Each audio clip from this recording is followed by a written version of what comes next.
pleasure to be here. Thank all of you for being here. Appropriately socially distanced, I see.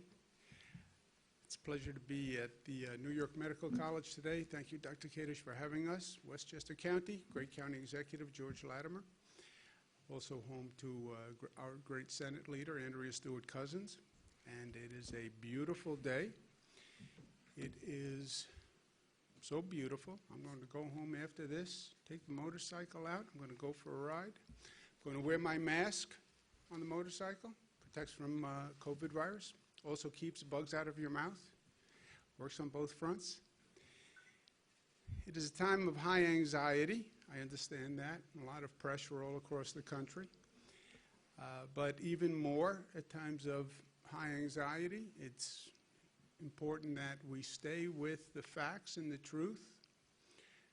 John Adams was defending the British at a time when the American people hated the British. Facts are stubborn things, and whatever may be our wishes, our inclinations, or dictates of our passions, they cannot alter the state of facts and evidence. Lincoln, big believer in the American people, always. Let them know the truth, and the country is safe. I love Lincoln and the wisdom and the economy of his language. Let them know the truth, and the country is safe. Here are the facts where we are right now. 8,600 total hospitalizations. That number is down. That is good news. And it's a fairly significant drop, so that is good news. The net change in hospitalizations you see is also down. That's good news. Intubations is down. That's good news. The 3-day rolling average of hospitalizations is also down. You see the curve. You see the outline of what we went through. You see how fast it went up. Reminds you how fast the infection rate can spread. Look at how fast those numbers went up. And you see how once those numbers are up, how long it takes to get them down, right? We're on the downside of the mountain. Downside of the mountain is a much more gentle slope than what we went through going up the mountain. We wish it was a steeper decline, but it's not. This is the worst number every day, is the number of deaths, 231, and you can see how slow that has come down and how painfully high it still is. This is a chart of the number of lives lost. And again, you can see how fast that infection took off and how many lives we lost. And once that infection rate is high and people are getting infected, you can see how long it takes to slow it down and reduce the number of deaths. And they're coming down at a painful, slow level of decline. The top priority for us, one of the top priorities for us, has been protecting our frontline and our essential workers. You have to remember what happened here. It all happened so fast that it's almost hard to gain perspective on it. But the frontline workers, they showed up and went to work and put their lives in danger so everyone else could stay home. I laid out the facts, as Lincoln said, to the people of this state, laid out how dangerous this virus was, advocated and argued based on those facts that we needed to close down schools, close down businesses, stay at home. People did that. In the next breath, I said, and by the way, we need you essential workers to go to work tomorrow. After just having explained how dangerous the virus was, to justify shutting down society in a way it had never been shut down before, next breath, essential workers, I need you to go to work. Hospital care, I need you to go to work and help people who come in with the COVID virus after we just discussed how dangerous the COVID virus was and how little we knew about the virus. Look at the courage that those frontline workers had to show. I mean, it is still amazing to me. And I just want to make sure on a human level we're doing everything that we can for them. So we've been aggressively testing the frontline workers to find out who needs help, how many people actually have been infected, and we've been working with the police and transit workers and healthcare workers. We tested 25 downstate healthcare facilities. Downstate New York is where the predominance of the virus was, over 27,000 employees. So it's a very large sample. And what we found out is really good news, and one of the few positives that I've heard in a long time. When you look at the percentage of people who have the antibodies, which means they were infected at some time in the past and they're now recovered, of the healthcare workers, in Westchester 6.8, New York City 12.2, Long Island 11.1. That is about the same or lower than the infection rate among the general population. So Westchester, the infection rate among the general population is 13.8, almost 14. Westchester healthcare workers, it's about half of the rate of the general population. I mean, that is amazingly good news, right? We were afraid of what was going to happen, and the healthcare workers actually are at about the same or lower than the general population in that area. So that is, makes 2 points to me. Number one, our healthcare workers must be protected. They must have the PPE. We've been saying that all along. It was a mad scramble this last time to get the PPE. Internationally, it was a mad scramble for all of us. That can never happen again. We have to have the PPE. We have to have the stockpiles. We did an order that said every hospital has to have a 90-day supply of PPE at the COVID rate of usage. So we'll never go through this again. But it also shows everybody how important the masks and the gloves and the sanitizer are, and that they work. You know, it's not that the frontline workers get anything especially more sophisticated than the masks that people wear, the N95 masks. You know, they wear a gown, they wear a mask, they wear gloves, but they follow protocol. And those masks work. They work. If they're working for frontline workers, they're going to work for people in their day-to-day lives. And the precautions of gloves and sanitizing, they work. Also, during this time, it's important that we protect New Yorkers who are facing financial hardships. You have people who live paycheck to paycheck. The majority of people in this state live paycheck to paycheck. All of a sudden, the paycheck stops. Federal government issued a one-time payment of $600, unemployment benefits, but it's not making up the gap for many, many families. And they are struggling, and we want to make sure we're doing everything we can. We have a problem in upstate New York where many of the farms can't sell their product.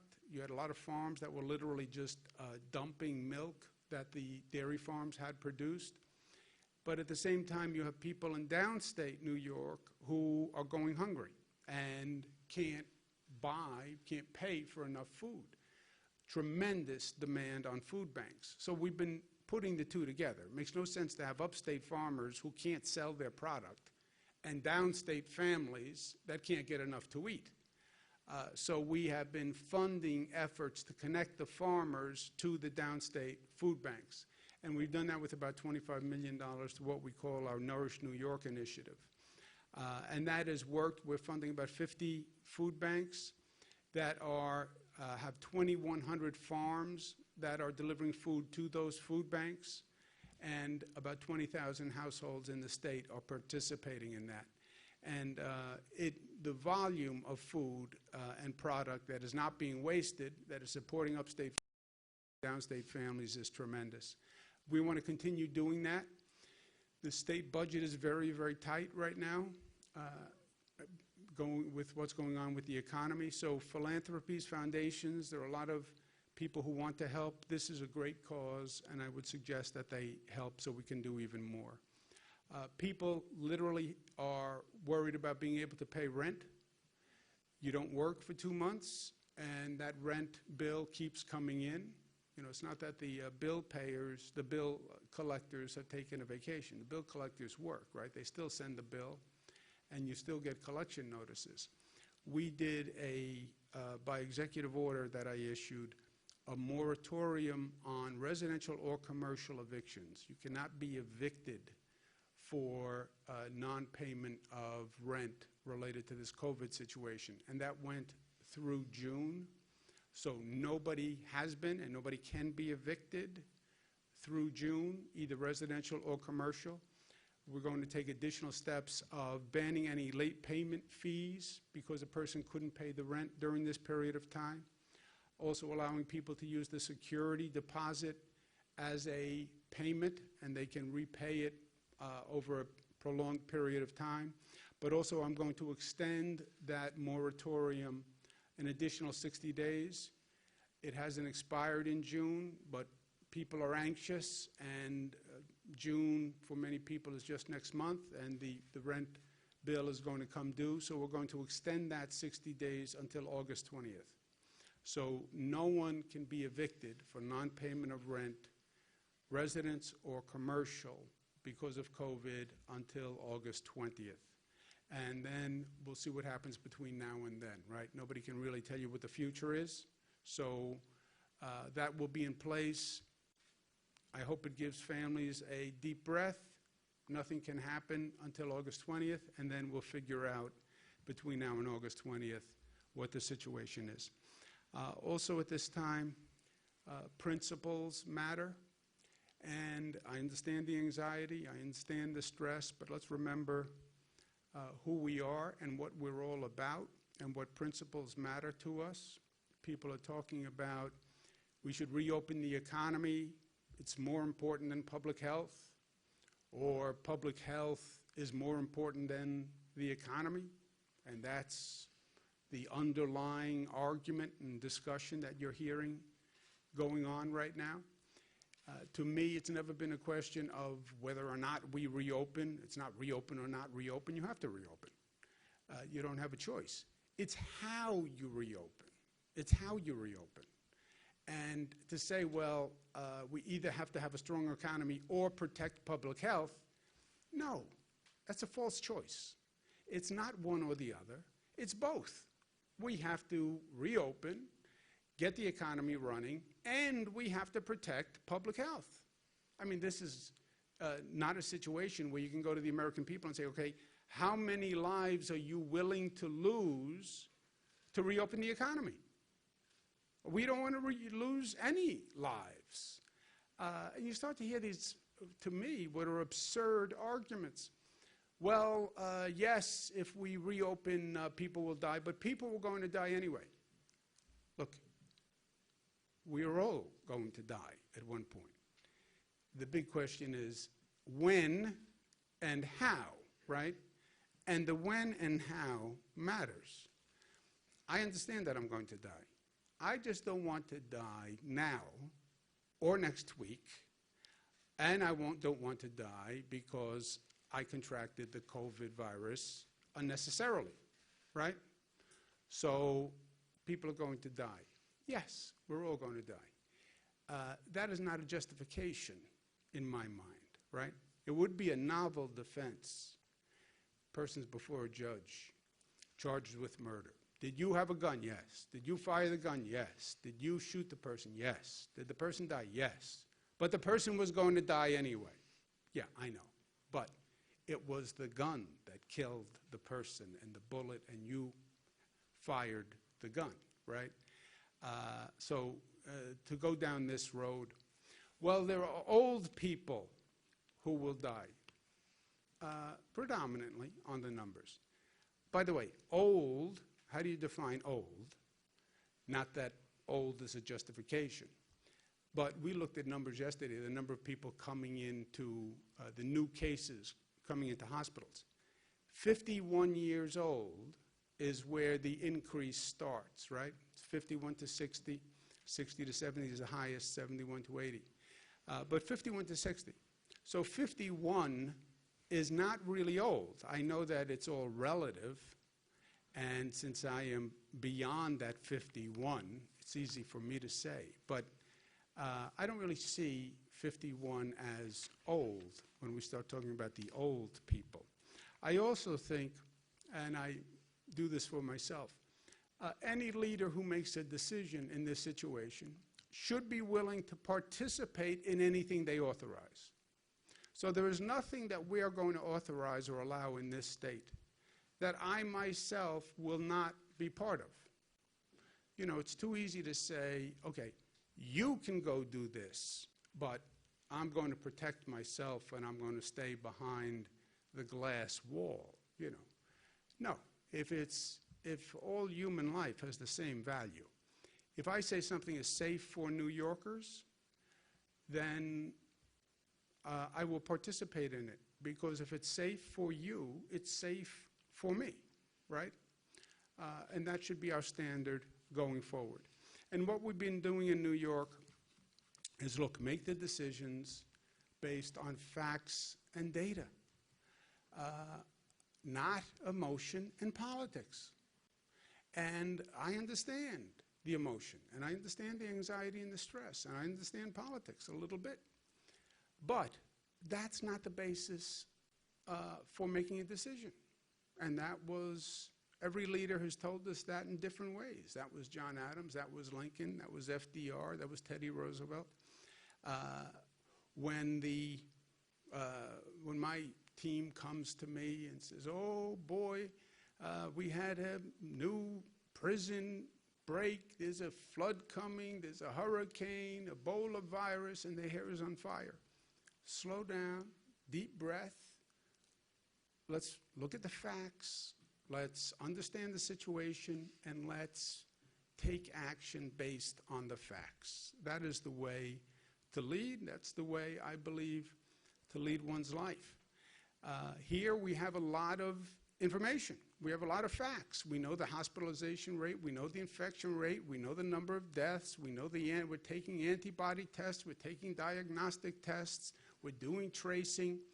Make your decisions based on the facts and the data. It sounds simple and basic, but it's more important now than ever before.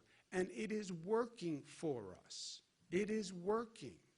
That's not just me saying that because I'm the governor. You look at what's happening in New York and look at what's happening in the rest of the nation. In New York, the number is coming down. And it's coming down dramatically. You take New York out of the rest of the nation's numbers, the nation is going up, and we're coming down. So what we're doing is working. And when it's working, stay the course. Quote attributed to Winston Churchill, if you're going through hell, keep going. And that's what we're doing. We're going through hell, but what we're doing is working, so we're going to keep going. Because we are New York tough, smart, disciplined, united, and loving. Questions? Yes, a question about, you began the briefing with the term like high anxiety. And what seems to really increase that is when we think about a second wave later. And you look at people who are concerned, maybe if they're die-hard big city people, for the first time in their lives they're thinking, maybe I want to go to the suburbs. This individual family decision. But what do you tell folks like that? Or someone in your own family would be like, I think I'm going to leave the city and try something new. And if that becomes a trend, I'm putting it way out there, but what do you think is your advice, hope, or thoughts on a possible exodus or flight? Yeah. Look, you're right. High anxiety, emotions are high. Unfortunately, often when emotion is high, logic is low, right? Well, New York had a lot of cases. Yes. And by the way, we now know why New York had a lot of cases. It has nothing to do with New York. First of all, this was a national issue. I'm going to leave New York. Oh, yeah, and go where that didn't have COVID cases? Suburbs? Westchester had them. Long Island had them. Other cities? LA had them. Chicago had them. Okay, well, New York had more. Yes, but we know why. It had nothing to do with New York. It had to do with the fact that all the experts missed a very important fact that while we were all watching China and talking about China and doing a China travel ban, the virus had already gotten on a plane in China and went to Europe and had infected people in Europe, and then people from Europe were coming to New York because that's where the flights come. 2 million people came from Europe, February, March, and nobody was stopping European travel. Nobody was screening Europeans coming in through the airports. Nobody said to New Yorkers, by the way, any European traveler, any person from Italy, from the UK, from Germany, they may have the COVID virus. Nobody said anything. So we had 2 million passengers from Europe. Everybody's still talking about China. We do the China travel ban. We're screening people from China. But meanwhile, it came through Europe. Millions of people came from Europe. And we had no idea. We had no idea. That's why the number of cases in New York are so high. They're now looking at people who came from Europe, came into JFK or Newark, but then took a connecting flight and went to another city. And they think the whole East Coast may have seen cases come from Europe. The China flights were going more to the West Coast. But the European flights came to the East Coast. Had nothing to do with New York. Now, once the virus is in New York, any place of density is where this virus takes off. Any place of density. So any place, you look at the meat processing plants now, right, that are in Midwest parts of the country, southern parts of the country. Well, they're a problem. No, it has nothing to do with a meat processing plant. Or we have a hot spot now in an agriculture facility in upstate New York. It has nothing to do with meat or agriculture. It's the density. That's what happened in Westchester here at the New Rochelle, the first hot spot in the United States. What did it have to do with New Rochelle? Nothing. It was the density. It was a person who went to a gathering with 200, 300 people.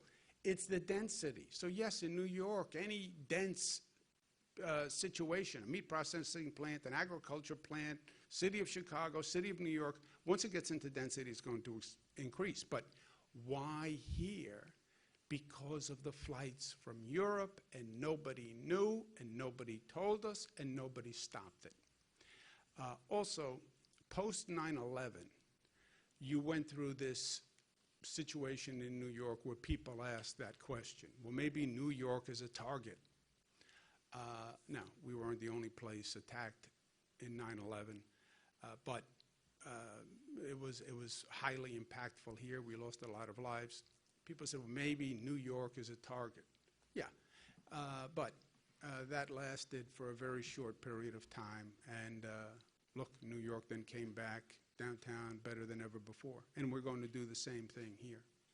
You spoke about a couple of initiatives to help struggling out-of-work New Yorkers, including extending rent relief. What is your message to those New Yorkers, and who's hiring in the state? Well, we get to May 15th. May 15th is when what's called the pause, PA USC order, the close down order expires. And then we'll look at different regions in the state by the data to see if they're in a position to start reopening, and we'll start with construction, manufacturing, et cetera. So you will see the economy start to reopen on a regional analysis, and again, not a floodgate, but it will start so we can watch what's happening and calibrate, because we don't want to see those numbers go the other way. But in the interim, look, everyone is just making do, and everyone has hardships, et cetera. We just want to make sure that those people who are most vulnerable are protected, right? And one of the greatest vulnerabilities is I'm not working, I can't pay my rent. I can't pay my rent, I can't feed my family. Okay, we have to make sure that those people are protected. Nobody can be evicted because of non-payment of rent, so let's take that issue off the table. We have to make sure everyone has food to feed their family. We're doing that through a number of ways, subsidy programs, et cetera, and last resort, these food banks that we're talking about today. But the number one issue that people talk to me about probably is rent and fear about being able to pay their rent. And this just takes that issue off the table until August 20th. Well, what happens on August 20th? You know what? I can't tell you what's going to happen 2-3 months down the road. But I can tell you, whatever happens, we will handle it at the time. And that's what we've been doing with this situation all along, literally in 2-week increments. This is unlike anything we've seen before, so I'm not going to sit here and say I have a crystal ball and I'm going to tell you what's going to happen in a month or 2 months. And anyone who tells you that, I think I would question that person seriously, because there has been no one who has gotten this right from the time it started.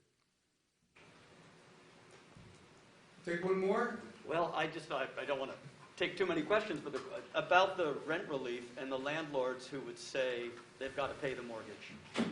I get it. I get it. That's a trade-off. Look, none of these decisions are easy.